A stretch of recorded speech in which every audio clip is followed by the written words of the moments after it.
আজকের বিষয় কি? নিউটনের গতিসূত্র।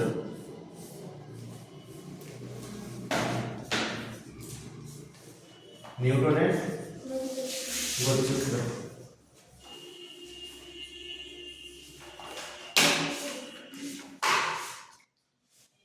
মন দিয়ে দেখবে, যখন খাতায় নোট ডাউন করতে বলবো তখন খাতায় নোট ডাউন করবে।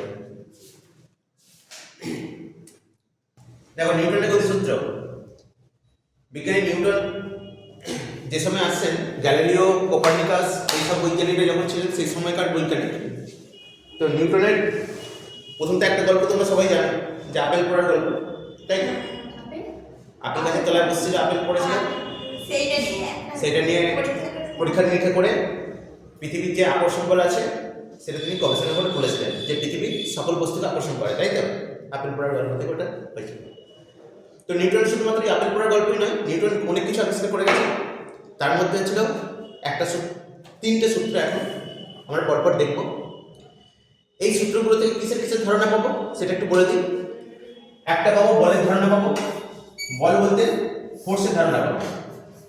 নিউটনের গতিসূত্র থেকে কি কি ধারণা পাবো? ফোর্সের অর্থাৎ বলের ধারণা পাবো। আর কিসের ধারণা পাবো? জাড্যের ধারণা পাবো। কিসের ধারণা পাবো? জাড্যের ধারণা পাবো, যেটাকে বলা হয় ইনার্সিয়া। ঠিক আছে? এবং এদের মধ্যে কি সম্পর্ক রয়েছে, এইসব সম্পর্ক সম্পর্কে নানা রকম ইকুয়েশন, ম্যাথমেটিক্যাল প্রবলেম, এইসব সম্পর্কে এই অধ্যায়ে আমরা পাবো। আমরা ধীরে ধীরে আসছি, স্টেপ বাই স্টেপ করে। প্রথমে যেটা আসবো, নিউটনের প্রথম গতিসূত্র। নিউটনের প্রথম গতিসূত্রে কি বলা হচ্ছে? ফার্স্ট ল,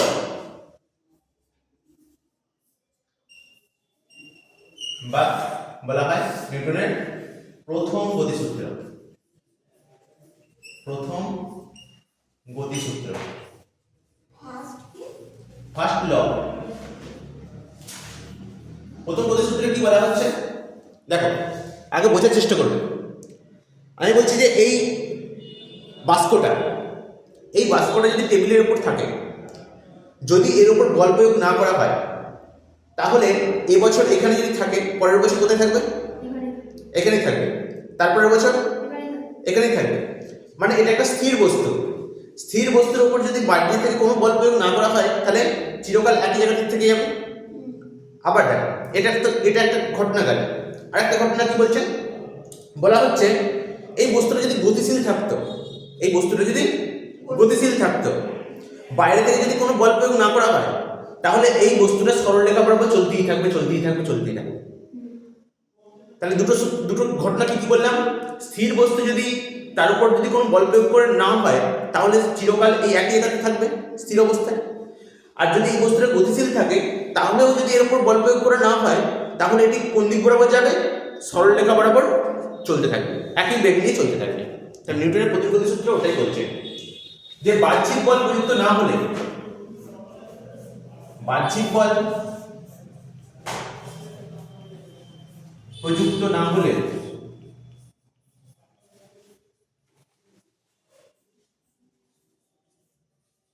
কি হয়? স্থির বস্তু চিরকাল স্থির থাকে।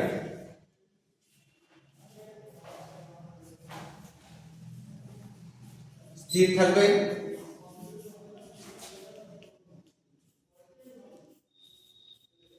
আর গতিশীল বস্তু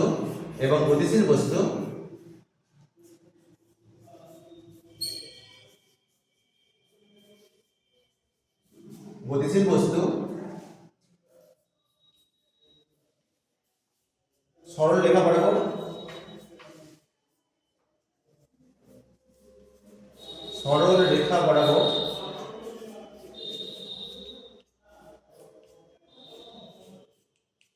সমবেগে চলতে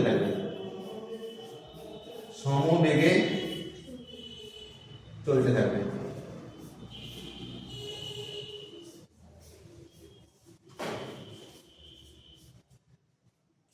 ওকে, নোট ডাউন করো না।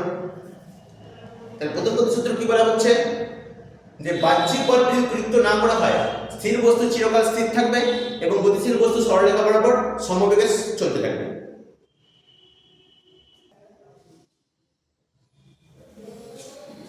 বুঝছেন?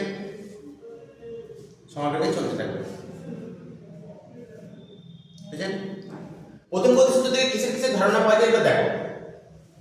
প্রথম গতিসূত্র থেকে আমরা দুটো জিনিসের ধারণা পাবো। প্রথম গতিসূত্র থেকে দুটো জিনিসের ধারণা পাই। কিসের কিসের ধারণা পাওয়া যায়? এক, বলের সংজ্ঞা পাওয়া যায়, বলের সংজ্ঞার ধারণা পাওয়া যায়। আর কিসের ধারণা পাওয়া যায়? জারডের সংজ্ঞা পাওয়া যায়, জারডের সংজ্ঞা পাওয়া যায়। প্রথম গতিসূত্র থেকে এই দুটো সংজ্ঞার ধারণা পাওয়া যায়, বলের সংজ্ঞা পাওয়া যায় আর জারডের সংজ্ঞা পাওয়া যায়। কিভাবে পাওয়া যায় আগে নোট ডাউন করে নাও, তারপর বলছি। বুঝছেন? বলের সংজ্ঞা কিভাবে পাওয়া যায় সেটাকে দেখি। প্রথম গতিসূত্র থেকে বলের সংজ্ঞা কিভাবে পাওয়া যায় সেটা আমরা দেখবো, তারপর জারডের সংজ্ঞা কিভাবে পাওয়া যায় সেটা আমরা দেখব। তাহলে প্রথমে আমরা আসছি বলের সংজ্ঞা। বলের সংজ্ঞা দেখো, সংজ্ঞাটা কিভাবে পাবে? যদি বলের সংজ্ঞা লিখতে বলে প্রথম গতিসূত্র থেকে কিভাবে পাবে ভালো করে খেয়াল করো। প্রথম গতিসূত্রে আমি কি বলেছি? যদি কোনো বস্তুর উপর বল প্রযুক্ত না হয় স্থির বস্তু চিরকাল কি থাকবে, আর গতিশীল বস্তু চিরকাল কি হবে? সমবেগে চলতে থাকবে। আচ্ছা, যদি কোনো বস্তুর উপর বল প্রয়োগ করা হয় তাহলে এই স্থির বস্তুটা কি হবে? আর স্থির থাকবে, চলতে শুরু করবে। তার মানে কি? এই স্থির বস্তুটার অবস্থান পরিবর্তন করবে। আবার গতিশীল বস্তু যে সরলরেখা বরাবর ছুটছে সমবেগে, তার উপর যদি বল প্রয়োগ করা হয় তাহলে কি হবে? তাহলে তার গতি স্থির হয়ে যেতে পারে অথবা তার গতির পরিবর্তন হয়ে যেতে পারে। অভিমুখ সরলরেখা বরাবর না থেকে তার গতির অভিমুখ পরিবর্তন হয়ে যাবে। যেমন সাপোজ একটা এক্সাম্পল দিই, একজন সরলরেখা বরাবর ছুটছে, হুট করে তার হাতটা ধরে যদি টেনে দেওয়া হয় তাহলে ঘটনাটা কি ঘটবে? সে কি আর সরলরেখা বরাবর ছুটতে পারবে? পারবে না। হয় সে তার গতিবেগ কমে যাবে, সে হয় পড়ে যাবে, আর না হলে তার গতিবেগটা কি হবে? ওই মুখটা কি হয়ে যাবে? চেঞ্জ হয়ে যাবে। তাহলে বল প্রয়োগ করলে ঘটনা কি ঘটবে? স্থির বস্তু স্থির থাকবে না, তার অবস্থার পরিবর্তন ঘটবে। আর গতিশীল বস্তু কি হবে? তার অভিমুখ পরিবর্তন করবে অথবা সে কি হয়ে যাবে? স্থির হয়ে যাবে। এই দুটো ঘটনা ঘটতে পারে। তাহলে বলের সঙ্গে বলা হচ্ছে যে বাইরে থেকে চাপ প্রয়োগ করলে স্থির বস্তু এবং গতিশীল বস্তুর অবস্থার পরিবর্তন ঘটে। বাইরে থেকে চাপ প্রয়োগ করলে স্থির বস্তু এবং গতিশীল বস্তুর অবস্থার পরিবর্তন ঘটে। সেই যেটা প্রয়োগ করছে তাকে কি বলা হবে? বল। বুঝতে পেরে গেল? আবার বলছি, বাইরে থেকে চাপ প্রয়োগ করলে, এটা স্থির বস্তু, আমি একে চাপ প্রয়োগ করছি বাইরে থেকে, যার জন্য এটা কি হয়ে যাচ্ছে? গতিশীল হচ্ছে। আবার একটা গতিশীল বস্তুর উপর আমি বল প্রয়োগ করছি, তাহলে এটা কি হয়ে যাচ্ছে? স্থির হয়ে যাচ্ছে। তাহলে বাইরে থেকে চাপ প্রয়োগ করলে বস্তুর অবস্থার পরিবর্তন ঘটে, স্থির বস্তু এবং গতিশীল বস্তুর অবস্থার পরিবর্তন ঘটে যায়, তাকেই বল বলে। দেখো, বাইরে থেকে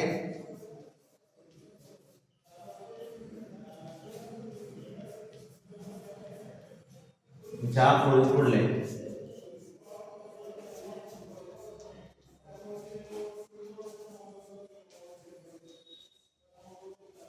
স্থির বস্তু, গতিশীল বস্তু, স্থির বস্তু ও গতিশীল বস্তু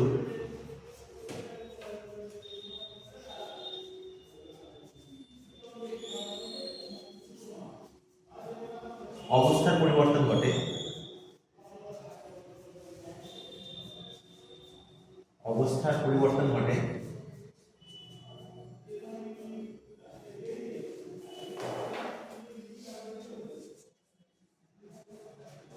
তাকে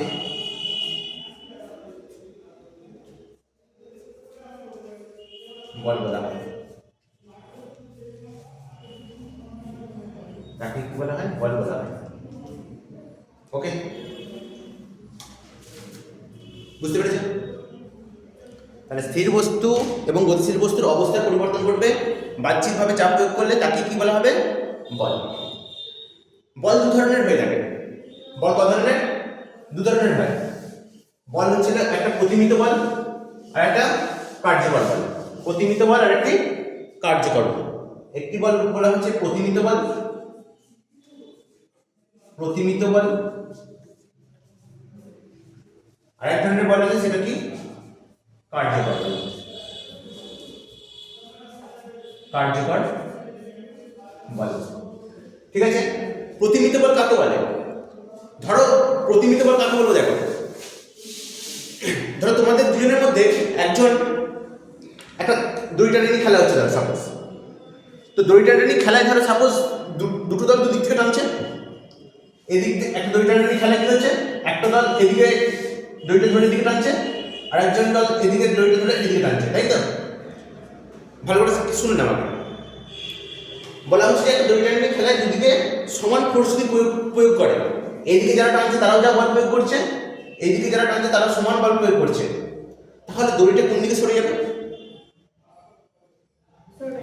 সরবে না, তাহলে স্থির থাকবে। এই ধরনের বলকে, বল তো প্রযুক্ত হচ্ছে, এদিকেও বল প্রযুক্ত হচ্ছে এদিকেও বল প্রযুক্ত হচ্ছে, কিন্তু কোনো স্মরণ করছে না, একটা নির্দিষ্ট জায়গায় স্থির থাকছে, এই ধরনের বলকে বলা হয় প্রতিমিত বল।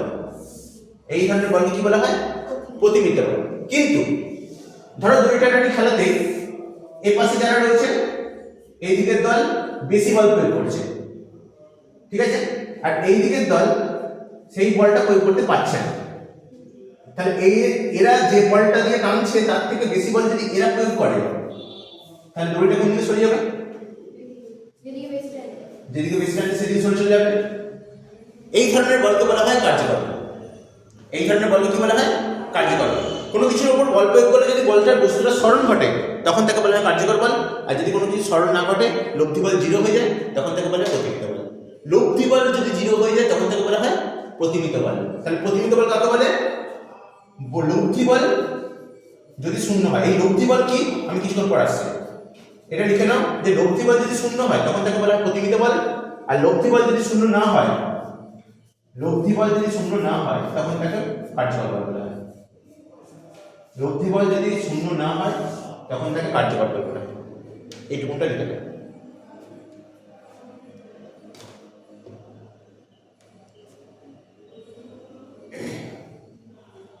লব্ধি বল যদি শূন্য হয়ে যায় তখন তাকে প্রতিমিত বল বলা হয়, লব্ধি বল যদি শূন্য না হয় তখন তাকে কার্যকর বল বলা হয়। ঠিক আছে, লব্ধি বলটা কি এবার সেটা নিয়ে আসছে।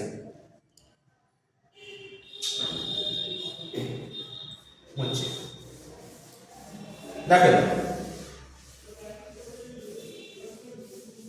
বল কি রাশি? ভেক্টর রাশি না স্কেলার রাশি? ভেক্টর রাশি। বল এক প্রকার ভেক্টর রাশি। আচ্ছা, বল যদি ভেক্টর রাশি হয়, তোমরা প্রথমেই ভেক্টর আর স্কেলারের পার্থক্য কি পড়েছিলেন? যে ভেক্টরের একটা মান আছে, অভিমুখ আছে, স্কেলারের মান আছে কিন্তু অভিমুখ নেই, মান আছে কিন্তু অভিমুখ নেই। ভেক্টরের মান এবং অভিমুখ দুই আছে, এটা একটা পার্থক্য। আর 2 নম্বর পার্থক্য কি করেছিলেন? যে ভেক্টরের গুণ যোগ ভাগ কি নিয়মে হয়? ভেক্টর নিয়মে হয়। আর স্কেলারের গুণ যোগ ভাগ সাধারণ আমরা যে যোগ বিয়োগ করি সেই নিয়মেই হবে। তাহলে প্রশ্ন হচ্ছে ভেক্টরের যোগ বিয়োগ গুণ ভাগ ভেক্টরের নিয়মে হয়, এই ভেক্টরের নিয়মটা কি সেটা সম্পর্কে আমাদের এক্ষুনি জানতে হবে। এই অধ্যায়ে কিছুটা রয়েছে যে ভেক্টর সংযোজন কি আর ভেক্টর বিভাজন কি, এই দুটো নিয়ম আছে তোমাদের। ভেক্টরের এই দুটো নিয়ম তোমাদের জানতে হবে। তাহলে বল যেহেতু ভেক্টর রাশি, বলের সংযোজন নিয়ম এখানে রয়েছে তোমাদের অধ্যায়ে। বলের সংযোজন নিয়ম মানে ভেক্টর সংযোজন নিয়ম, এক কথায় বলতে গেলে ভেক্টর সংযোজন নিয়ম। বলের সংযোজন নিয়ম, সংযোজন মানে কি? যুক্ত করা। সংযোজন মানে কি? যুক্ত করা। দুটো বলকে যুক্ত করতে হবে। সাধারণ নিয়মে যোগ করা যায় না, এখানে কি নিয়মে যোগ করতে হয়? এখানে হচ্ছে সামান্তরিক নিয়মে যোগ করতে হয়। কি নিয়মে যোগ করতে হয়? সামান্তরিক নিয়মে যোগ করতে হয়, সেটাকে বলা হয় সামান্তরিক সূত্র। তাহলে বলের সংযোজন নিয়ম সংক্রান্ত সামান্তরিকের সূত্রটা কি এবার সেটা তোমাদেরকে বলছি, মন দিয়ে শুনবে। দেখো, বলা হচ্ছে দুটো বল আছে, দুটো বল কাজ করছে। এর আগে তো দেখেছি দড়ি টানাটানি খেলায় দুদিকে দুটো বল কাজ করছে, তাই তো? ওরকম দুটো বল কাজ করছে, কিন্তু দড়ি টানাটানি খেলায় কি হচ্ছিল?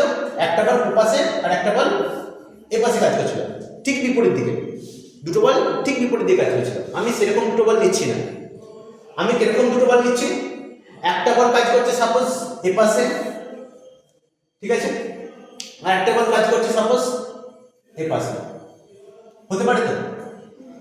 একটা বল কাজ করছে এইদিকে আর একটা বল কাজ করছে এরকম একটা অ্যাঙ্গেল করে, তাহলে এইদিকে যে বলটা কাজ করছে সেটাকে আমি নাম দিচ্ছি F1, আর এইদিকে যে বলটা কাজ করছে সেটাকে নাম দিচ্ছি কি F2। এটা F1 আর এটা F2। বল যেহেতু ভেক্টর রাশি, যখন বলের ভেক্টর নিয়ম হিসেবে আমি যোগ করব, ভেক্টর চিহ্ন দিতে হয়। ভেক্টর চিহ্ন কোথায় দিতে হয়? এফটা হচ্ছে ভেক্টর রাশিকে ইন্ডিকেট করছে, তো এর মাথায় দিক চিহ্ন দিতে হয়। আরো ভালো করে লিখছি, দাঁড়া, এরকম করে চিহ্নিত করতে হয়। বল যেহেতু ভেক্টর রাশি, এই দিকটা F1 দিলাম, তো F1 এর মাথায় এরকম করে একটা ছোট্ট তীর চিহ্ন দিতে হয়। এটা F2, তো F2 এর মাথায় এরকম একটা ছোট্ট তীর চিহ্ন দিতে হয়। এই তীর চিহ্নটা দিলে বুঝবো, এই বোঝানোর কি উপায়? এটা কি বোঝাচ্ছে যে বল একটা ভেক্টর রাশি, বল একটা ভেক্টর রাশি। এই তীর চিহ্নটা দেওয়ার বোঝানোর উপায় কি? বল একটা ভেক্টর রাশি। এই তীর চিহ্নটা দেওয়ার মানে কি? বলের একটা মান আছে, একটা অভিমুখ আছে। এই তীর চিহ্নটা দেওয়ার মানে কি? বলের একটা মান আছে, একটা অভিমুখ আছে। এই F1 বলটা কোন দিক বরাবর কাজ করছে? এদিক বরাবর কাজ করছে। F2 বলটা কোন দিক বরাবর কাজ করছে? এদিক বরাবর কাজ করছে। এদের মধ্যবর্তী কোণ কত? সাপোজ একটা কোণ আছে থিটা। তাহলে এই দুটো বলের সংযোজন করবে কিভাবে সেটা এবার দেখো। দেখো সংযোজন নিয়মটা কি বলছে এবার শুনে নাও। আমি এর আগে বলেছি লব্ধি বল, তাই তো? একটা লব্ধি বলের একটা বলেছিলাম না, লব্ধি বল যদি শূন্য হয় তখন তাকে কি বলেছি? কি ধরনের বল বলেছি? লব্ধি বল যদি শূন্য হয় তাহলে তাকে কি ধরনের বল বলেছি? লব্ধি বল যদি শূন্য না হয় তখন তাকে কি ধরনের বল বলেছি? তাহলে এই লব্ধি বলটা কি জিনিস এবার তোমাকে বুঝতে হবে। লব্ধি বলটা কি জিনিস এবার বোঝেন, দেখো মন দিয়ে বুঝবে। এই দুটো ফোর্স, যে এই একটা বল কাজ করছে, এই একটা বল কাজ করছে, এদের যখন যোগ করব একটা যোগফল বেরোবে, তো সেই যোগফলটা হচ্ছে লব্ধি। কি বললাম? এই F1 আর F2 এই দুটো বলের যে যোগ করব, সংযোজন করছি, তো সংযোজন মানে কি? একটা যোগ করছি, যোগ করার পর যেটা বেরিয়ে আসবে সেটাকে বলা হয় লব্ধি। ঠিক আছে? তা লব্ধি বল কেন বলছি? লব্ধিটা হচ্ছিল ভেক্টরের কথা, ভেক্টরের ভাষায় ওই যোগফলটাকে কি বলা হয়? লব্ধি। ঠিক আছে? এবার দেখো যে লব্ধিটা বেরোবে, যোগফলটা যেটা বেরোবে, তার একটা মান থাকবে, তার একটা অভিমুখ থাকবে, কারণ সেটাও একটা ভেক্টর রাশি। তাহলে সেটা করে নির্দেশ করা হয়, বলা হচ্ছে সামান্তরিক সূত্র বলেছে। কেন বলেছে? দেখো বলা হচ্ছে এই দুটি ভেক্টর বাহু দিয়ে, এই দুটি ভেক্টর বাহু দিয়ে কি অঙ্কন করতে বলছে? একটা সামান্তরিক অঙ্কন করতে বলছে। প্রথমে একটা সামান্তরিক অঙ্কন করতে বলছে। সামান্তরিক কাকে বলে? যার বিপরীত বাহুগুলি সমান্তরাল। তাহলে বিপরীত বাহুগুলি সমান্তরাল, এরকম একটা সামান্তরিক অঙ্কন করতে বলছে। সামান্তরিক অঙ্কন করার পর এর যে কর্ণটা হবে, কি হবে? এর কর্ণটা, এই কর্ণটাই নির্দেশ করে এই দুই বলের লব্ধির মানকে। কি নির্দেশ করে? কর্ণটা কি নির্দেশ করে? ওই দুই বলের লব্ধির মানকে। লব্ধি মানে হচ্ছে না যোগফল মানটা। তাহলে লিখে নাও, দুটি বলের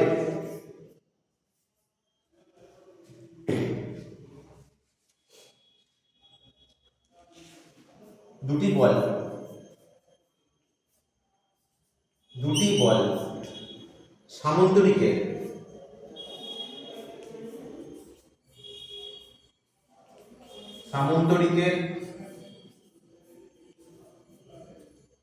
দুটি সন্নিহিত বাহু দ্বারা, দুটি সন্নিহিত বাহু। আচ্ছা সন্নিহিত কথাটা লিখলাম কেন বলতো? সন্নিহিত বাহু দেখো ভালো করে একটু বুঝে নেবে। আগে লিখে স্টপ করো, আগে দেখে নাও। বলছে দুটি বল সামান্তরিকের দুটি সন্নিহিত বাহু দ্বারা যদি চিহ্নিত করা হয়। দুটি সন্নিহিত বাহু কেন বলছিলাম? এই দুটি বল, এইটা তো একটা সামান্তরিক। এই সামান্তরিকে বল ধরেছি দেখো এই বাহুটাকে আর এই বাহুটাকে, তাই তো? এই দুটো বাহু তো ফোর্সকে নির্দেশ করছে। এটা F1 কে নির্দেশ করছে, এটা F2 কে নির্দেশ করছে। আচ্ছা তুমি তো বলতে পারো যে এই বাহুটা না ধরে আমি বলবো যে এই বাহুটা ধরবো আর F2টাকে, এই বাহুটাকে ধরবো, মানে এই দুটো বাহু তাহলে কি বাহু? বিপরীত বাহু। এটা কি বাহু? বিপরীত বাহু। বিপরীত বাহু ধরলে হবে না, দুটি বাহু যেন একটা জাংশনে মিলিত হয়, একটা জায়গায় কি হয়? যুক্ত হয়। একটা জায়গায় কি এসে যুক্ত হয়। সেরকম জায়গা থেকে যদি দুটি বল উৎপন্ন হয় তখন কিন্তু এই সূত্রটা প্রযোজ্য। একটা বিন্দু থেকে যদি দুটো বল দুদিকে যদি কাজ করে তখন এই সূত্রটা প্রযোজ্য। এমন যদি হয় যে একটা বার এরকম কাজ করছে আর একটা বার এইভাবে কাজ করছে, এটা F1 আর এটা F2, এরকম যদি হয়, দুটো বিপরীত দিকে হয়, সমান্তরাল যদি হয়, তখন কিন্তু সামুদ্রিক সূত্র হবে না। তখন কিন্তু সামুদ্রিক সূত্র হবে না। সামুদ্রিক সূত্র কখন হবে?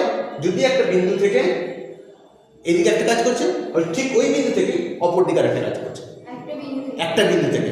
এই ধরনের বাহুগুলোকে বলা হয় কি বাহু? সন্নিহিত বাহু। এই ধরনের বাহুকে কি বলা হয়? সন্নিহিত বাহু। দুটি সন্নিহিত বাহু দ্বারা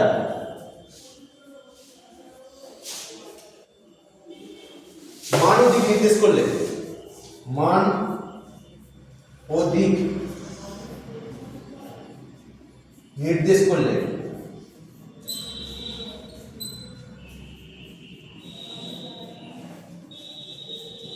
করলে এই বলদ্বয়ের লব্ধি দ্বারা নির্দেশ করলে সন্নিহিত বাহু মধ্যবর্তী বিন্দু থেকে অঙ্কিত কর্ণ, সন্নিহিত বাহুর মধ্যবর্তী বিন্দু থেকে অঙ্কিত কর্ণ, ঠিক আছে, কি নির্দেশ করবে? ওই দুই বলের লব্ধির মান ও দিক নির্দেশ করবে। ওই দুই বলের, এই দুটি বলের লব্ধির মান ও দিক নির্দেশ করবে। তাহলে কি লিখবে? এটা নির্দেশ করলে ওই দুই সন্নিহিত বাহুর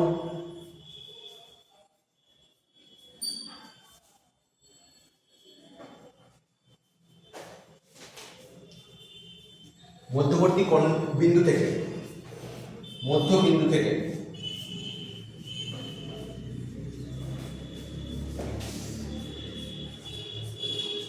অঙ্কিত কর্ণ,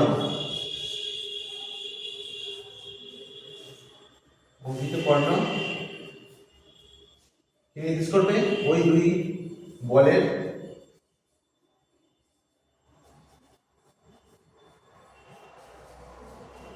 লব্ধির মান ও দিক নির্দেশ করে। মান ও দিক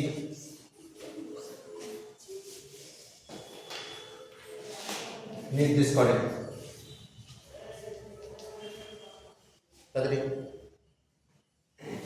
মান ও দিক নির্দেশ করে। আচ্ছা, তোমরা বলবে যে এই মধ্যবর্তী বিন্দুটার কথা কেন বললাম? আচ্ছা, জিনিস ভালো করে খেয়াল করো, কর্ণ কিন্তু এটাও হয়, এইটাও কিন্তু কর্ণ হয়। এই জায়গাটা হলো একটা কর্ণ হয়, কিন্তু এই কর্ণটা নিলে কিন্তু হবে না। কোথেকে নিতে হবে? ওই বিন্দু থেকে যে কর্ণটা হবে, শুরু হয়েছে, দুটো বল গেছে, সেখান থেকে নিতে হবে, ওই কর্ণটাকে নিতে হবে। তাহলে ওটা বোঝানোর জন্য এইটা কথাটা লিখেছি যে সন্নিহিত বাহুর মধ্যবিন্দু থেকে অঙ্কিত কর্ণ ওই দুই বলের লব্ধির মান ও দিক নির্দেশ করে। তোমরা বলবে যে এটা প্রয়োগ কোথায়, তাই তো? প্রয়োগ কোথায় হয়? দেখো দেখো, প্রয়োগটা এবার বলছি। আচ্ছা, এখানে একটা জিনিস এ করে নেবে যে লব্ধিটাকে সবসময় আর দিয়ে নির্দেশ করা হয়, আর উপরে ভেক্টর সাইন আর দিয়ে নির্দেশ করা হয়, ঠিক আছে? তাহলে লিখে নাও, আর ভেক্টর সমানই হচ্ছিল F1 vector plus F2 vector. আর ভেক্টর সমানই হচ্ছিল F1 vector plus F2 vector, যেখানে আর ভেক্টরটা কি? লব্ধি। আর ভেক্টরটা কি? লব্ধি, ঠিক আছে? আর ভেক্টরটাই হচ্ছে লব্ধি। তাহলে আরেকবার বলছি যে সামুদ্রিক সূত্র কি বলা হচ্ছে? যে কোন একটি সামান্তরিকের দুটি বাহু দুটি বলের মান ও দিক নির্দেশ করলে সন্নিহিত বাহুদ্বয়ের মধ্যবিন্দু থেকে অঙ্কিত কর্ণ ওই দুই বলের লব্ধির মান ও দিক নির্দেশ করে। এবার দেখো কোথায় অ্যাপ্লাই করা হয়, দেখো এই সূত্র কোথায় প্রযোজ্য। দেখো দেখো পাখি ওড়ে কিভাবে, দেখো পাখি ওড়ার, এই যে একটা পাখি পড়ি আমি,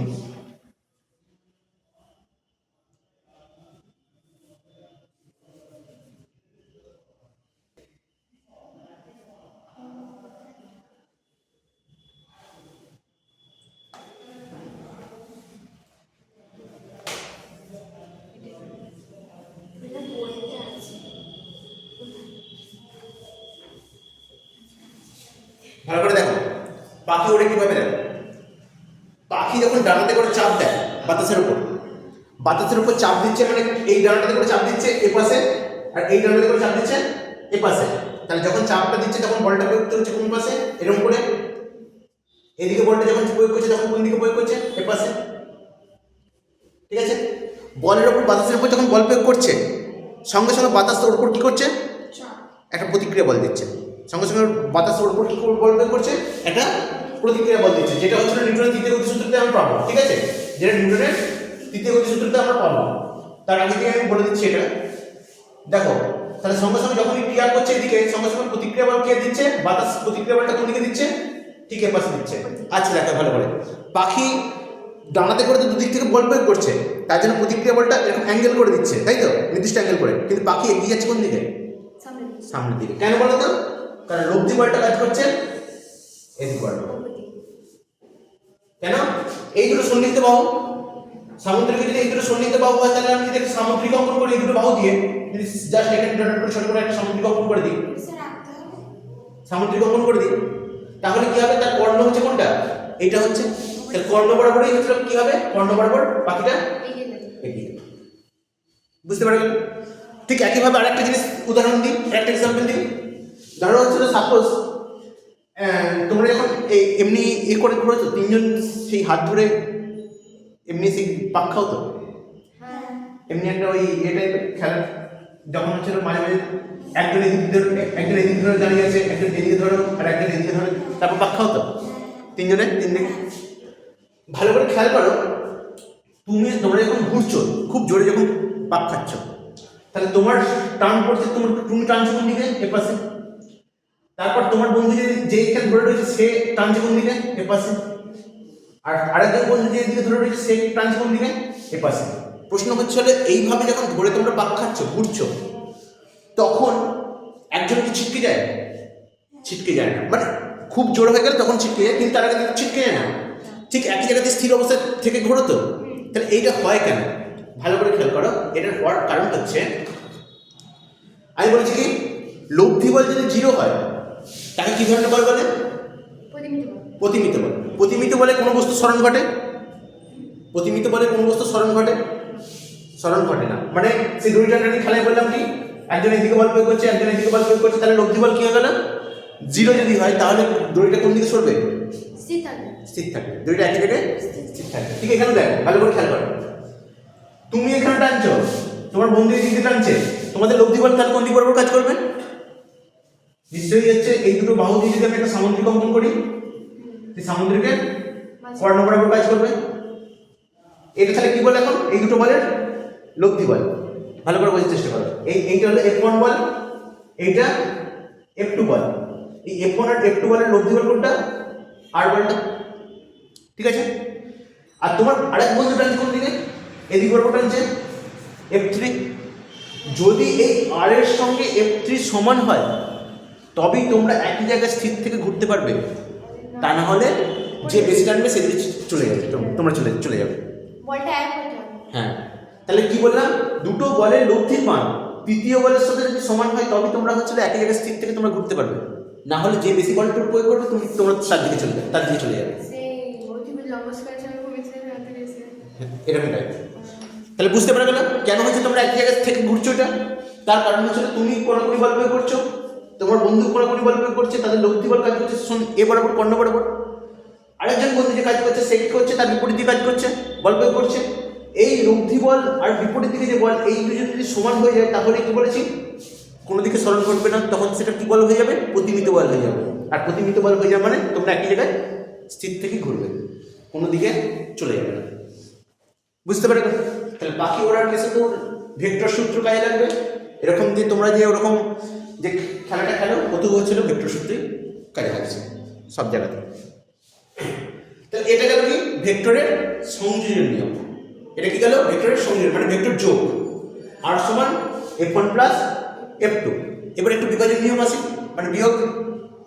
বিভাজন নিয়মে কি বলা হচ্ছে? বলের বিভাজন নিয়ম। বলের বিভাজন নিয়ম।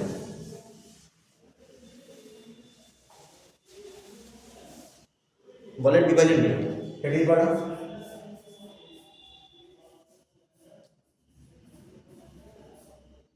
বলের বিভাজন নিয়ম, বলের বিভাজন নিয়ম।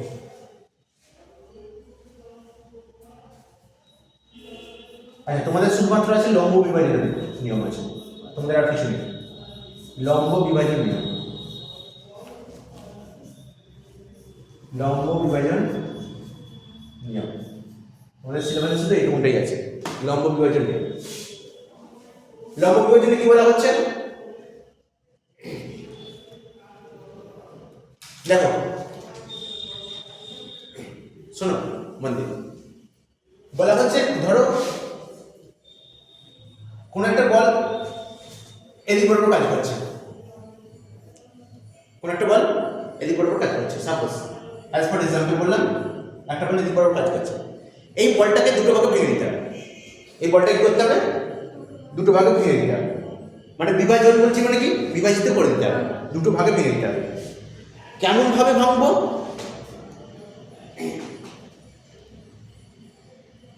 কেমন ভাবে ভাঙবো দেখো, আমি বলছি যে লম্ব বিভাজন, এই যে লম্ব বিভাজন কথাটা লিখেছি কেন, এমন দুটি দিকে ভাঙবো লম্ব দিক যেন দুটি লম্ব হয়। মানে কেন দেখো, বোঝার চেষ্টা করো, একটা ভাঙছি এদিক বরাবর, এই বলটাকে ভাঙবো একবার এদিক বরাবর, আর একটা হচ্ছিল এর ঠিক লম্ব দিকে এদিক বরাবর। কার ঠিক লম্ব দিকে, এই যে ভেঙেছি এর ঠিক লম্ব দিকে, মানে এইটা হচ্ছিল প্রযুক্ত বলটা, একে আমি দুটো ভাগে ভেঙে দেবো, একবার এদিক বরাবর একবার এদিক বরাবর। ঠিক আছে, একটা বলকে কোন দিক বরাবর ভাঙবো, এদিক বরাবর ভাঙবো আর এদিক বরাবর ভাঙবো। ঠিক আছে, এই কোণটা আমি ধরে নিলাম, এই কোণটা আমি ধরে নিলাম থিটা, এই কোণটা কি ধরে নিলাম থিটা। থিটা কথাটা শুনেছ আগে, কথা শুনুনি? থিটা হচ্ছে একটা গ্রিক ওয়ার্ড, লিখে নাও। এই দুটাকে বলা হয়, সব জায়গায় পাবে পরবর্তীকালে, এটাকে বলা হয় থিটা। এটা একটা গ্রিক ওয়ার্ড, যে থিটা, থিটা এটাকে বলা হয় থিটা। এটা একটা গ্রিক ওয়ার্ড যেটা যে কোনো কোণকে নির্দেশ করতে সাহায্য করে, যে কোনো কোণকে নির্দেশ করতে সাহায্য করে। এটা একটা গ্রিক ওয়ার্ড, এটা যে কোনো কোণকে নির্দেশ করতে সাহায্য করে।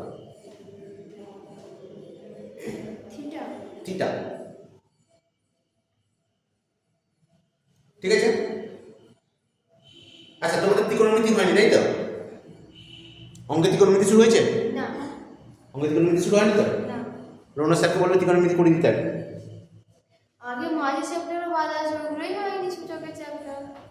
আগে ত্রিকোণমিতি করতে হবে, কারণ ত্রিকোণমিতি আমার এখানে লাগবে। আমি যদিও ত্রিকোণমিতি দেখিয়ে দিচ্ছি, আমি ত্রিকোণমিতি দেখিয়ে দিচ্ছি। ত্রিকোণমিতি ব্যাপারটা হচ্ছে না বুঝলে এই বিভাজন নিয়ম বলতে পারবো।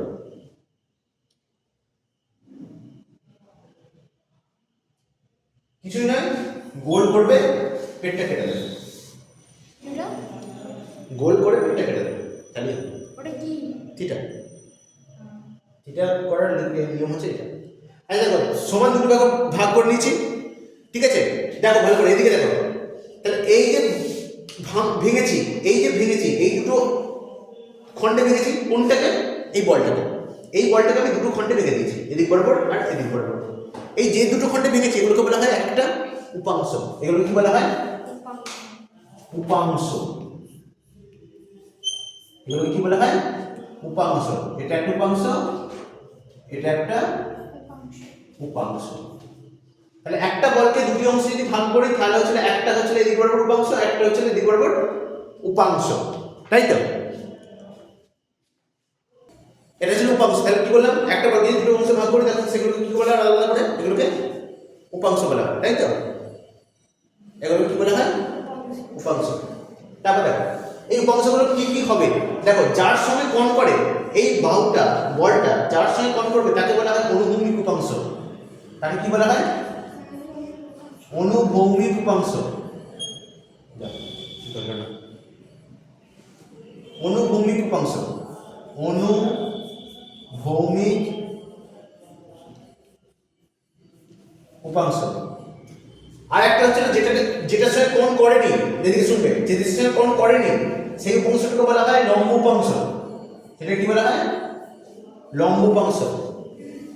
তাহলে এই নিচের দিকে যার সাথে কোণ করেছে বা বলটা প্রযুক্ত বলটা তাকে বলা হয় অনুভূমিক উপাংশ, আর তার লম্ব দিকে যে উপাংশটা আছে সেটাকে বলা হয় লম্ব উপাংশ। ঠিক আছে, এরপরে অনুভূমিক উপাংশের মান কত আর লম্ব উপাংশের মান কত সেটা জানার জন্য আমাদের একটু ত্রিকোণমিতি জানতে হবে। একটু কি করে জানতে হবে? ত্রিকোণমিতি একটু জানতে হবে। দেখো সেটা কি? গণিতের একটু পোর্শন, গণিতটা আমি এখানে দেখে দিচ্ছি, তারপর গণিতের স্যার যখন পড়াবেন তিনি ডিটেলে বলবেন, আমি ডিটেলে বলবো না, এখন হচ্ছে না আমাদের চ্যাপ্টারে আছে গণিতে। ইয়েস আচ্ছা, শেষে পাবো গণিতের ত্রিকোণমিতি। ত্রিকোণমিতি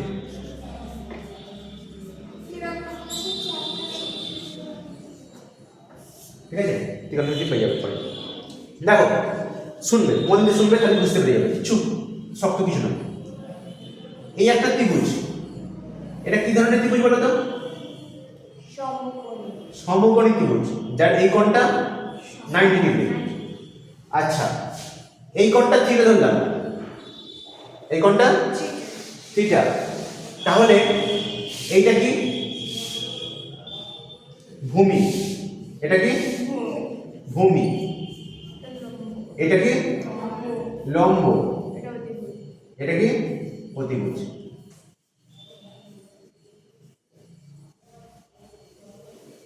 ঠিক আছে, তাহলে এইটা কি? ভূমি, এটা লম্ব, এটা অতিভুজ।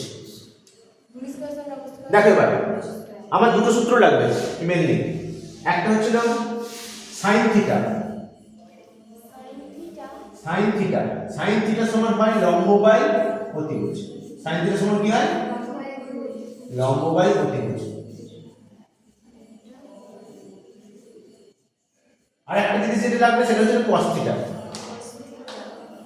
cos থিটা মানে হচ্ছে ভূমি বাই অতিভুজ। লিখে নেবেন, একটা হচ্ছে লম্ব বাই অতিভুজ আর একটা হচ্ছে ভূমি বাই অতিভুজ। আমার এই দুটো সূত্র লাগবে। লম্বকে যদি অতিভুজ দিয়ে ভাগ করা হয় তাহলে আমরা পাবো সাইন থিটা, ভূমিকে যদি অতিভুজ দিয়ে ভাগ করা হয় তাহলে আমরা পাবো cos থিটা। ত্রিকোণমিতি আমি এইটুকুনটাই বলবো, এর থেকে আর বেশি কিছু বলবো, বাকি তোমার স্যার এটুকুটা হয়েছে।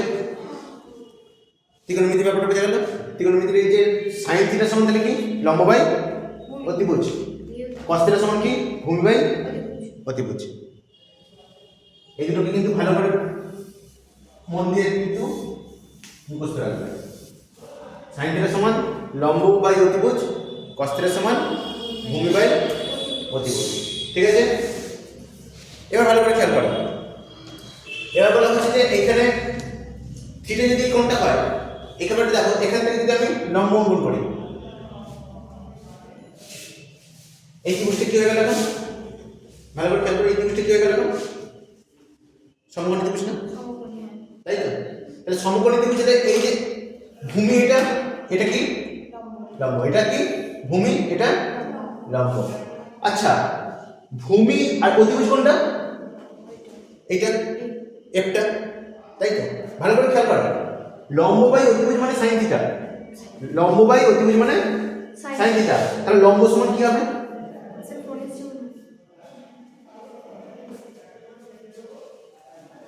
হ্যালো,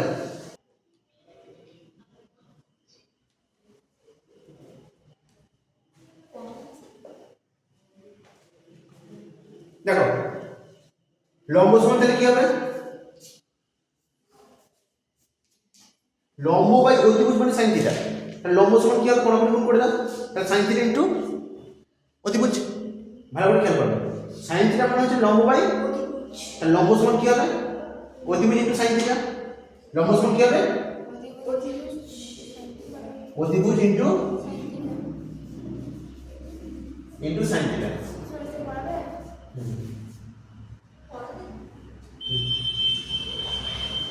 আর ভূমি সমান কি হবে? একইভাবে বলো,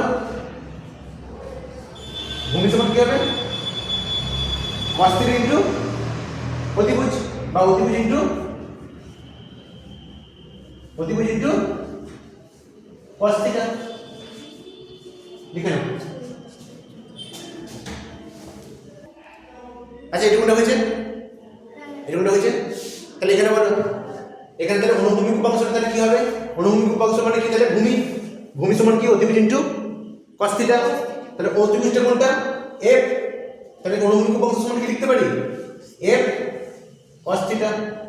আর কেস একটা সাইন গো, sin, এই তো সাইন sin। তাহলে f cos থিটা সমান তাহলে কি হয়ে গেল? অনুভূমিক উপাংশ। আচ্ছা এটা কি লম্ব? তো তাহলে কি অনুভূমিক বাই xcos ও অনুভূমিক উপাংশটা হচ্ছে f cos থিটা হচ্ছে না? অনুভূমিক উপাংশটা কি? ভূমি। তো অনুভূমিক উপাংশটা কি? ভূমি। তো তাহলে ভূমি সমান কি হয়েছে? অতিভুজ ইনটু, cos থিটা। তাহলে অতিভুজটা কোনটা এখানে? f। তাহলে অনুভূমিক উপাংশ সমান কি হলো? f cos theta. অনুভূমিক উপাংশ সমান f cos থিটা। আর লম্ব উপাংশটা কি হবে? লম্ব সমান কি? অতিভুজ ইনটু sin থিটা। তাহলে এখানে কি হবে? সমান f সমান f sin থিটা। থিটা। fটা কি? অতিভুজ। fটা কি? লম্ব অতিভুজ, অতিভুজ ইনটু sin থিটা। অতিভুজ ইনটু sin sin থিটা। এখানে ভূমি বলে অতিভুজ into cos theta. cos theta. লিখে নাও, এটা লাগবে, এটা লাগবে, লিখে নাও এবার চিত্রতে লিখে নাও। এরপর যে ঘটনাটা বলবো সেটা বলে শুনলে ভালো লাগবে।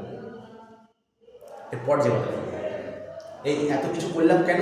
এরপর বলবো, তাদের লিখে পড়বো। ছবিটা আঁকো বড় করে আবার একবার। একে হচ্ছে অনুভূমিক উপাংশ সমান লিখে নাও f cos থিটা, আর লম্ব উপাংশ সমান লিখে নাও f sin থিটা।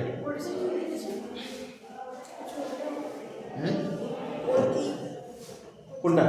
এটা অনুভূমিক উপাংশ, অনুভৌমিক উপাংশ, অনুভৌমিক উপাংশ সমান কি? f cos থিটা সমানই হচ্ছে তো f cos থিটা। fটা কোন দিক বরাবর কাজ করছে? এদিক বরাবর কাজ করছে। fটা দাও, fটা হচ্ছে এদিক বরাবর কাজ করছে।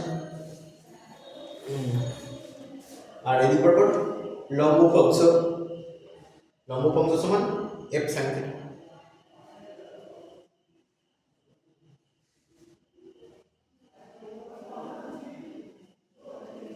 লম্ব উপাংশ সমান f sin থিটা।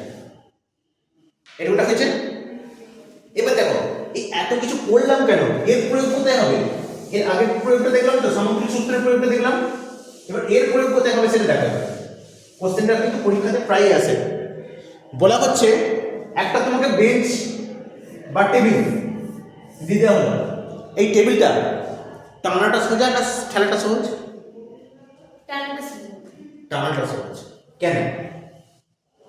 ঠেলতে কম বল লাগে। দেখো ভালো করে, যখন তুমি টানছো তখন কিভাবে টানছো? এইভাবে বলটা প্রয়োগ করছো, তাই তো? এইভাবে বল প্রয়োগ করছো তো, এরকম করে বল প্রয়োগ করছো তো। তাহলে বলটা কোন দিক বরাবর প্রয়োগ করছো? একটা অ্যাঙ্গেল বরাবর বল প্রয়োগ করছো, তাহলে এদিক বরাবর টানছো, তাই তো? তাহলে এটা কি করছো? টানছো। এটা টানার সময় যখন টানছো। আচ্ছা যখন ঠেলছো তখন কিভাবে ঠেলছো? এই ধরনের যদি বস্তুটা হয়, ঠেলছো মানে কিভাবে বল প্রয়োগ করছো? এইভাবে ঠেলছো, তাই তো? এরকম ভাবে বল ঠেলছো। তাহলে ঠেলার সময় হচ্ছে এইভাবে বল প্রয়োগ করছো, এটা কি? ঠেলা। এবার ভালো করে খেয়াল করো, এই টানা ঠেলার সময় এদিক বরাবর বল প্রয়োগ করছো, এফ বল প্রয়োগ করছো, এদিক বরাবর বল প্রয়োগ করছো, এফ বল প্রয়োগ করছো। এই বলটাকে আমি দুটো অংশে ভাঙছি। এবার একটা অংশ এদিক বরাবর, আর একটা অংশ এদিক বরাবর। এর একটা অংশ এদিক বরাবর, আর একটা অংশ নিচের দিক বরাবর, তাই তো? এবার ভালো করে খেয়াল করবে, এই কোণটা যদি থিটা হয়, এই কোণটা যদি থিটা হয়, তাহলে এফ এর এদিক বরাবর কম্পোনেন্ট কত? অনুভূমিক কম্পাঙ্ক কত হবে? F cos theta. কি হবে? F cos theta. এদিক বরাবর কি হবে? এফ sin থিটা, তাই তো? এদিক বরাবর এফ আছে, এফ এর এদিক বরাবর কম্পোনেন্ট কি হবে? F cos theta. নিচের দিক বরাবর কম্পোনেন্ট কি হবে? F sin theta. আছে, দুটো কম্পোনেন্ট কাজ করছে। এবার বলো এফ কস থিটার জন্য কি হচ্ছে, বস্তুটা সামনের দিকে এগিয়ে যাবে। এর এফ কস থিটার জন্য কি হবে, বস্তুটা সামনের দিকে এগিয়ে যাবে। কিন্তু বস্তুর ওজন কোন দিকে কাজ করছে, নিচের দিকে। এখানে বস্তুর ওজন কোন দিকে কাজ করছে, নিচের দিকে। বস্তুর ওজন কোন দিকে কাজ করছে, নিচের দিকে। ভালো করে খেয়াল করো, এখানে এফ সাইন থিটা বস্তুর ওজনের কোন দিকে কাজ করছে, ওপরের দিকে। আর এখানে এফ সাইন থিটা কোন দিকে কাজ করছে, বস্তুর ওজন যেদিকে সেদিকেই কাজ করছে। তাহলে এফ সাইন থিটা কম্পোনেন্টটা বস্তুর ওজনকে বাড়াচ্ছে না কমাচ্ছে, এখানে বাড়াচ্ছে। আর এখানে এফ সাইন থিটা কম্পোনেন্ট কি করছে, বস্তুর ওজনটাকে। তাহলে কোনটা সুবিধা হবে, টানতে টানতে না ঠেলতে, সেখানেই টানতে সুবিধা হয়। বুঝতে পেরে গেল? যখন বলবে যে টানা ঠেলার মধ্যে কোনটা সুবিধা জানো, তোমাকে বলতে হবে টানাটা বেশি সুবিধা জানো। তার কারণ কি, ব্যাখ্যা কি? ব্যাখ্যা হচ্ছে এই ছবি আঁকতে হবে, ছবি এঁকে দেখাতে হবে দুটো component F cos theta, F sine theta. F sine theta component বস্তুর ওজন, ওজন মানে নিচের দিকে কাজ করছে ডব্লিউ, ওজনের ঠিক বিপরীতে কাজ করার জন্য বস্তুর ওজন হালকা বলে মনে হয়। আর এখানে বস্তুর বল প্রযুক্ত করছে এইদিকে, বস্তুর কস থিটা এইদিকে কম্পোনেন্ট, আর বস্তুর সাইন থিটা কম্পোনেন্ট এইদিকে প্রযুক্ত বলে। সাইন থিটা কম্পোনেন্ট কোন দিকে কাজ করছে, বস্তুর ওজন যেদিকে ডব্লিউ যেদিকে সেদিকে কাজ করছে। যার ফলে কি হয়, বস্তুর ওজনকে কি মনে হবে, ভারী বলে মনে হবে। সেই জন্য ঠেলাটা বেশি কষ্টকর, বেশি কষ্টকর। বুঝতে পারবে না? ছবিটা আঁকো আগে, এই ছবিটা আগে এঁকে না, এই দুটো ছবি টানা এবং ঠেলার দুটো ছবি এঁকে না। আগে এই দুটো ছবি এঁকে নাও, টানা এবং ঠেলার এই দুটো ছবি এঁকে নাও। কোশ্চেন কিন্তু প্রায় পড়ে, কোশ্চেন পড়বে টানা এবং ঠেলার মধ্যে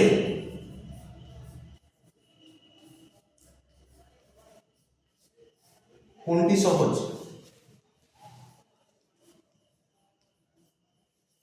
কোনটি সহজ এবং কেন,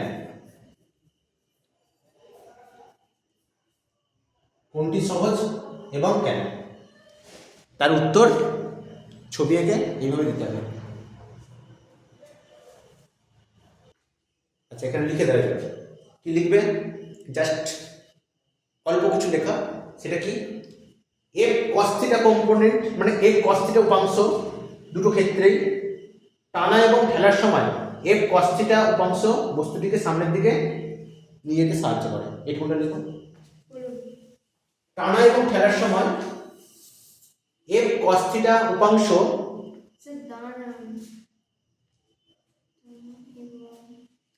ঠেলার সময় এফ কস থিটা উপাংশ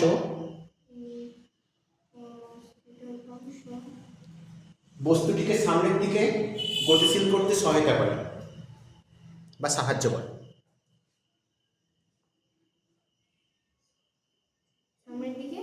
গতিশীল করতে সাহায্য করে, বস্তুটিকে সামনের দিকে গতিশীল করতে সাহায্য করে।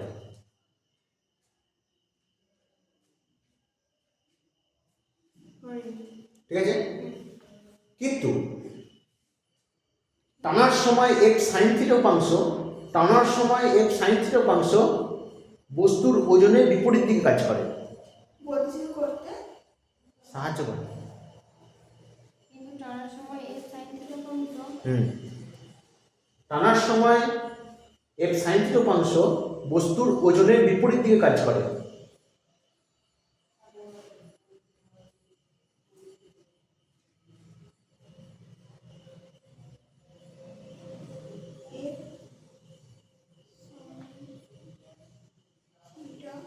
উপাংশ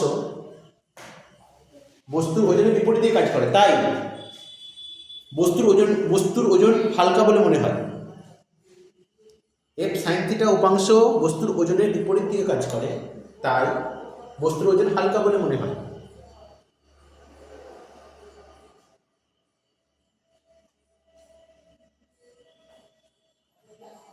এবং অন্যদিকে ঠেলার সময় এফ সাইন থিটা উপাংশ বস্তুর ওজনের দিকে কাজ করে। ঠেলার সময়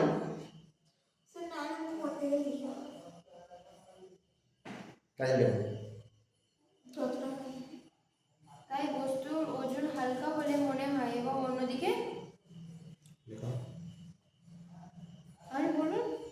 ঠিক আছে? আমি বলবো আমাকে বলবো লিখে নিতে হবে দেখি। এবং অন্যদিকে খেলার সময় খেলার সময় এফ সাইন থিটা উপাংশ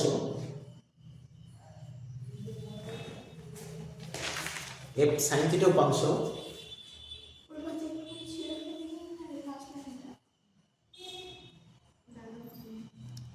উপাংশ বস্তুর ওজনের দিকে কাজ করে, বস্তুর ওজনের দিকে কাজ করে, তাই বস্তুকে বেশি ভারী বলে মনে হয়।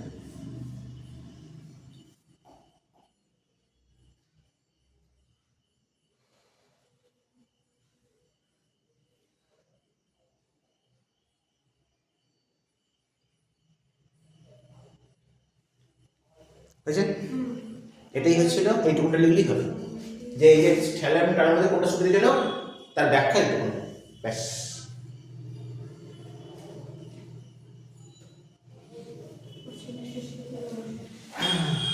আজ এই পর্যন্তই। সেকেন্ড দিন, পরের দিন নিউটনের দ্বিতীয় গতিসূত্র পড়ব, দ্বিতীয় এবং তৃতীয় পরের দিন।